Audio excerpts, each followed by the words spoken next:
Good morning students. Today we will start exercise 3.4 of chapter 3rd playing with numbers. So हमारी exercise का first question है find the common factors of. हमें कुछ numbers given होंगे, उनके हमें क्या find out करने हैं common factors. ठीक है? So common factor कैसे find out करते हैं? सबसे पहले जो भी number हमें given है उनके हम क्या करेंगे factors find करेंगे. ठीक है? जब हम factors find कर लेंगे उसके बाद हम दोनों factors के बीच में जो numbers के हमने factors निकाले थे उनमें चेक आउट करेंगे कि कौन कौन से कॉमन फैक्टर आ रहे हैं. तो इस तरह से हम कॉमन फैक्टर को फाइंड आउट कर लेंगे. और फैक्टर कैसे फाइंड करते हैं हम भी सीख के आ चुके हैं. फैक्टर्स कैसे फाइंड करते हैं, जैसे मेरे पास कोई नंबर है 20. ठीक है, 20 को मैंने डिवाइड करा 2 से, तो 2 10 से 20 सीधा सीधा आता है, तो 2 10 से 20. राइट, इसको जब मैं सब्ट्रैक्ट करूँगी तो मेरे पास रिमाइंडर क्या बचा, 0 बचा. तो वो नंबर जिसमें अगर हम डिवाइड करें और रिमाइंडर बच जाए हमारा 0, वो क्या कहलाते हैं, उसके फैक्टर्स कहलाते हैं. जैसे मैंने 20 को डिवाइड करा 2 से, तो 2 से जब मैंने डिवाइड करा तो ये पूरा पूरा डिवाइड हो गया और रिमाइंडर क्या बचा हमारे पास, 0 बचा. तो उस केस में 2 हमारा क्या हो जाता है, फैक्टर हो जाएगा. ठीक है, 20 का एक फैक्टर क्या हो जाएगा, 2 हो जाएगा. इसी तरह से हम 20 और 28 के फैक्टर्स फाइंड करेंगे. तो स्टार्ट करते हैं 20 से. 20 का पहला फैक्टर होगा 1. 1 की टेबल में 20 आ सकता है. यस, 1 जो होता है वो सारे ही नंबर्स का फैक्टर होता है, क्योंकि अगर आप 1 से किसी भी नंबर को मल्टीप्लाई करोगे you will get the same number. ठीक है, आप 1 से अगर 20 को मल्टीप्लाई करोगे तो अगेन हमें कितना मिलेगा, 20 ही मिलेगा. तो 1 की टेबल में 20 आता है, सो फर्स्ट फैक्टर हुआ इसका 1. देन 2 से चेक करेंगे तो 2 की टेबल में 20 आता है. यस, तो 2 भी इसका फैक्टर हो गया. ठीक है, 3 में नहीं आता, 4 5 से 20 होता है, तो 4 भी इसका फैक्टर हो गया. देन 5 में आता है तो 5 इसका एक फैक्टर हो गया. देन 5 के बाद 6 7 8 में 9 तक नहीं आता, किस में आता है, 10 में आता है. ठीक है, तो 10 इसका एक फैक्टर हो गया. अब इसके अलावा 20 किसी में नहीं आता, फिर अगेन ये खुद की ही टेबल में आता है, 21 सा 20, तो दैट मीन्स 20 खुद भी अपना एक फैक्टर हो गया. ठीक है, तो ये 20 के फैक्टर हो गए 1 2 4 5 10 एंड 20. अब हमें फाइंड करना है 28 के, तो 28 के फाइंड करते हैं. तो देखो 1 तो होगा ही होगा, क्योंकि सारे नंबर का 1 तो फैक्टर होता ही होता है, तो आप लिख देना है आपको 1. ठीक है, अब चेक करेंगे 2 की टेबल में आता है. यस, 2 को अगर 14 से इंटू करोगे आप तो 28 आएगा. अगर आपको नहीं भी पता है तो आप उसको डिवाइड करोगे 2 से, तो ये पूरा पूरा डिवाइड होगा और आपके पास रिमाइंडर बचेगा 0. तो ये 2 इसका एक फैक्टर हो गया. देन 4 की टेबल में तो आता ही है हमारा 28. देन किसकी टेबल में आता है, 7 की टेबल में आता है 28. उसके बाद किसकी टेबल में आता है, ये 14 की टेबल में आ सकता है, तो 14 की टेबल में आता है. 14 2 से कितना होता है हमारा 28. उसके बाद ये किसी की भी टेबल में नहीं आता, इसका मतलब ये खुद की टेबल में आता है लास्ट में, 28 1 सा 28. ठीक है, तो ये हो गए हमारे 28 के फैक्टर्स 1 2 4 7 14 एंड 28. ठीक है, अब हमें फाइंड करने हैं कॉमन फैक्टर्स. ये तो इनके निकले फैक्टर्स, हमें तो फाइंड करने हैं common factors. So common factors of 20 and 28 are. क्या क्या फैक्टर होंगे 20 एंड 28 के. देखो जो 20 और 28 दोनों के फैक्टर्स कॉमन हैं. जैसे इसमें 20 में भी 1 आ रहा है और 28 में भी 1 आ रहा है, तो ये इसका फैक्टर हो गया. ठीक है, ये दोनों कॉमन फैक्टर हो गए 20 और 28 के. फिर देखो इसमें भी 2 है, इसमें भी 2 है, तो ये इसका दूसरा फैक्टर हो गया, मतलब दोनों कॉमन फैक्टर हो गए 2. फिर तीसरा चेक करा तो 4 4 भी दोनों में सेम है. ठीक है, उसके बाद देखो 5 10 27 14 20, उसके बाद कुछ भी वैल्यूज दोनों में सेम नहीं है, सिर्फ क्या क्या सेम है 1 2 एंड 4. तो common factors of 20 and 28 are 1 2 and 4. क्या क्या वैल्यूज आई 1 2 एंड 4. ये जो फैक्टर्स है ये दोनों में कॉमन है, मतलब दोनों से इसका क्या करा जा सकता है, डिवाइड किया जा सकता है. सेकेंड नंबर है हमारे पास 15 एंड 25. इनके फैक्टर्स फाइंड करना स्टार्ट करते हैं 15 से. 15 के क्या क्या फैक्टर होंगे, देखो 1 तो होगा ही होगा, सबका होगा वो सारे नंबर्स का, तो 1 हो गया, क्योंकि 1 की टेबल से किसी को भी मल्टीप्लाई करेंगे अगेन हमको वही नंबर मिलेगा. ठीक है, उसके बाद ये 3 में आता है, उसके बाद ये 5 में आता है, उसके बाद ये सिर्फ ही टेबल में आता है 15 वन 15। सो 1 3 5 और 15 क्या हो गए, 15 के फैक्टर्स हो गए। उसके बाद आता है हमारे पास 25। देखो 25 का भी अगेन क्या होगा, एक तो 1 फैक्टर होगा ही होगा, ठीक है। उसके बाद 25 से एक ही टेबल में आता है 5 5 सा 25, तो एक इसका 5 फैक्टर हो गया, ठीक है। फिर 25 के बाद किसी में भी नहीं आता, किसके टेबल में आता है, खुद की ही टेबल में आता है, तो 25 वन सा 25, तो 25 भी अपना एक फैक्टर हो गया। अब क्या फाइंड करेंगे, कॉमन फैक्टर। तो देखो कॉमन फैक्टर क्या क्या निकले 15 और 25 के, कौन कौन से कॉमन आ रहे हैं। एक तो देखो 1 कॉमन है, इसमें भी 1 है तो इसमें भी 1 है, इसमें भी 5 है तो इसमें भी 5 है, तो मतलब 5 5 भी कॉमन आ गया। तो कौन कौन से फैक्टर्स कॉमन आए, 1 and 5। So common factors are 1 and 5। Next values क्या गिवन है हमें, 35 एंड 50। 35 एंड 50 के फैक्टर्स फाइंड करने, सो कैसे करेंगे, सबसे पहले 35 के लेंगे। सो 35 के हमारे क्या क्या फैक्टर्स हो सकते हैं, एक तो 1 होगा, ठीक है। उसके बाद क्या क्या हो सकता है, फिर 35 आता है 5 के टेबल में, तो 5 एक फैक्टर हो गया। फिर आता है 7 के में, 7 5 35, तो 7 एक फैक्टर हो गया। फिर इसके अलावा किसके में आता है, किसी में नहीं आता, फिर 50 में ही आता है, तो 35 इसका फैक्टर हो गया। 35 के क्या क्या फैक्टर्स निकले, 1 5 7 एंड 35।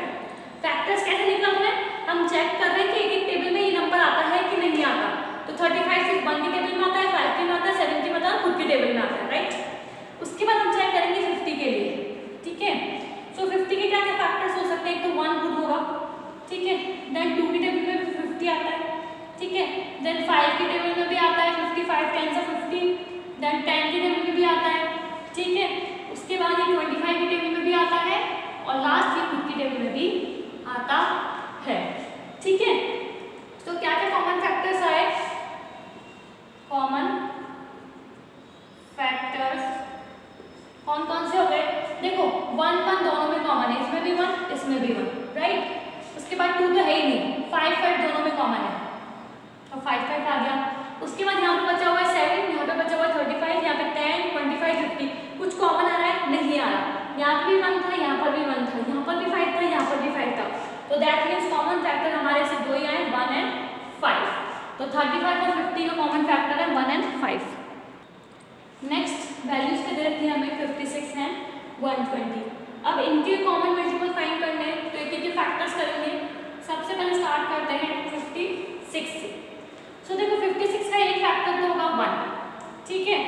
उसके बाद 2 के टेबल में आता है, यस 2 को अगर 28 से आप इंटू करोगे तो यू विल गेट 56, ठीक है। फिर ये 4 के टेबल से भी डिविजिबल है, ठीक है। और फिर उसके बाद ये 7 के टेबल में भी आता है, 7 8 से 56। देन उसके बाद आप इसको 8 से करोगे तो 8 7 का अगेन 56। उसके बाद 56 और किसमें आ सकता है, 14 के टेबल में आ सकता है, तो 14 के टेबल में भी आता है। देन 28 के टेबल में आता है, ठीक है। उसके बाद ये खुद के टेबल में आता है 56। तो 56 के क्या क्या फैक्टर्स हो गए, 1 2 4 7 8 14 28 एंड 56। देखो जो नंबर होता है ना वो खुद का भी फैक्टर होता है। क्यों होता है, क्योंकि आप उस नंबर को 1 से मल्टीप्लाई करोगे तो आपको वही नंबर मिलेगा, तो जो भी नंबर होगा वो खुद का भी फैक्टर होता है, ठीक है। अब हम फाइंड करेंगे 120 के लिए। सो 120 को चेक करेंगे कि किस किस टेबल में आता है और कौन कौन से इसके फैक्टर्स हो सकते हैं। सो देखो 1 तो होगा इसका फैक्टर, ठीक है। देन ये 2 के टेबल में भी आता है, ठीक है। देन ये 3 के टेबल में भी आता है, मतलब 3 से इसमें डिवाइड कराएंगे तो रिमाइंडर 0 बचेगा। ये जो फैक्टर्स आ रहा है इसका क्या मतलब है कि इन टेबल्स में ये आता है नंबर, और जब हम इसको डिवाइड करेंगे तो हमारे पास रिमाइंडर 0 बचेगा, मतलब ये पूरे डिवाइड हो जाएंगे, तो ये इसके फैक्टर्स कहला रहे हैं, ठीक है। देन 4 में भी आता है, देन 5 में आता है, फिर 6 में भी आता है, देन 8 से आप डिवाइड करोगे तो 8 से भी डिवाइड होगा। देन 10 में आता है, ठीक है। 10 से आप करोगे तो कितने टाइम्स जाएगा, 12 टाइम्स जाएगा, ठीक है। उसके बाद 12 में भी आता है 10 टाइम, 12 10 से कितना होता है 120। फिर ये 15 से भी क्या है फैक्टर है 15 इसका, देन 20 भी इसका एक फैक्टर है। उसके बाद 24 भी इसका एक फैक्टर है, देन 30 भी इसका एक फैक्टर है, देन 40 भी इसका फैक्टर है, और 60 भी फैक्टर है। उसके बाद 60 के बाद ये सिर्फ खुद की टेबल में आता है 120। सो 120 के क्या क्या फैक्टर्स हुए, 1 2 3 4 5 6 8 10 12 15 20 24 30 40 60 एंड अगेन 120। ठीक है, हमने फैक्टर्स फाइंड कर लिए, पर हमें तो कॉमन फैक्टर फाइंड करना है। तो देखो कॉमन फैक्टर कौन कौन से हुए, जब आप कॉमन फैक्टर्स देखोगे तो इसमें 1 इसमें 1, तो एक तो 1 एंड 1 दोनों में कॉमन है, दोनों में आ रहा है। ठीक है, उसके बाद इसमें 2 और इसमें 2 दोनों में आ रहा है। उसके बाद इसमें 4 और इसमें भी 4 दोनों में आ रहा है। उसके बाद 8 एंड देन 8। उसके अलावा इसमें कुछ भी कॉमन नहीं आ रहा है। इसमें बचा 7 14 28 एंड 56 जो कि इनमें से किसी में भी कॉमन नहीं है। तो हमारे कॉमन फैक्टर्स कौन कौन से निकल गए, 1 2 4 and 8। So common factors of 56 and 120 are 1 2 4 and 8। Now let's come to our second question, find the common factors of. Again हमें कॉमन फैक्टर्स फाइंड करने हैं। सो नंबर क्या देखें, 4 8 एंड 12, 4 8 एंड 12 के फाइंड करने हैं। ठीक है, तो सबसे पहले करेंगे 4 के फाइंड। तो देखो तीनों का 1 1 तो कॉमन फैक्टर होगा ही होगा। ठीक है, क्योंकि 1 तो सबके कॉमन फैक्टर्स होते हैं। ठीक है, फिर 4 किसके टेबल में आता है, एक तो खुद की टेबल में और एक 2 की टेबल में। 2 2 से कितना होता है 4 और एक खुद की टेबल में 4 1 जा 4। तो 4 के क्या फैक्टर्स होंगे, 1 2 एंड 4। देन 8 के क्या क्या फैक्टर्स होंगे, एक तो 1 की टेबल में, एक 2 की टेबल में भी आता है ये, एक 4 की टेबल में भी आता है, एंड देन अगेन खुद की ही टेबल में आता है 8 1 जा 8। उसके अलावा किसी से भी डिवाइड नहीं हो सकता। देन 12 एक तो 1 की टेबल में आता है, देन एक 2 की टेबल में, देन 3 की टेबल में भी, 4 की टेबल में भी, देन 6 की टेबल में और फिर खुद की ही टेबल में 12 में। हमें फाइंड करने हैं common factors. So common factor तीनों के क्या क्या होंगे, देखो तीनों में क्या क्या कॉमन आ रहा है, एक तो तीनों में 1 1 1 का कॉमन है, तो एक फैक्टर तो हो गया 1। देन तीनों में 2 2 भी कॉमन है, तीनों में 2 2 भी है, तो 2 दूसरा फैक्टर हो गया 2। ठीक है, और फिर उसके बाद 4 4 4, तो तीनों में 4 4 भी है, तो तीसरा फैक्टर हो गया 4। इसके अलावा इसमें कुछ भी कॉमन नहीं आ सकता। तो 4 8 12 के कॉमन फैक्टर्स क्या हुए, 1 2 एंड 4। बी पार्ट में क्या वैल्यूज गिवन है हमें, 5 15 एंड 25। इनके कॉमन फैक्टर फाइंड करने हैं, तो 5 15 एंड 25 इनके फैक्टर्स निकालेंगे। तो तीनों के 1 1 1 तो एक कॉमन फैक्टर हो गई। ठीक है, देन 5 का 1 के बाद क्या कॉमन फैक्टर होगा, 5, क्योंकि 5 एक ऐसी वैल्यू है जो 1 की टेबल के बाद खुद की टेबल में आती है, उसके अलावा 5 कहीं भी नहीं आता है। देन 15 एक तो 1 की टेबल में आता है, एक 3 की टेबल में आता है, एक 5 की टेबल में आता है और एक अगेन खुद की ही टेबल में आता है। इसके अलावा 15 किसी और से टेबल में नहीं आता। ठीक है, देन 25 एक तो खुद की टेबल 1 की टेबल में आता है। ठीक है, एक 5 की टेबल में आता है, एंड देन 20 खुद की ही टेबल में आता है। ठीक है, इसके अलावा 25 के और फैक्टर्स नहीं किए जा सकते क्योंकि 25 से मेनी टेबल्स में आता है। ठीक है, then we have to find the common factors. So common factors of 5 15 and 25 are क्या क्या होंगे, देखो तीनों में देखते हैं। तो एक तो 1 1 1 तीनों में ही कॉमन है। ठीक है, उसके बाद तीनों में क्या क्या चीज कॉमन आ रही है, फिर उसके बाद सिर्फ 5 ही है जो तीनों में कॉमन है। ठीक है, इसमें भी 5, इसमें भी 5, इसमें भी 5, तो दैट मीन्स 1 एंड 5 ये इसके दो कॉमन फैक्टर्स हो गए। 5 15 एंड 25 के कॉमन फैक्टर्स क्या हुए, 1 एंड 5। सो यहाँ पर हमारा क्वेश्चन सेकंड खत्म होता है।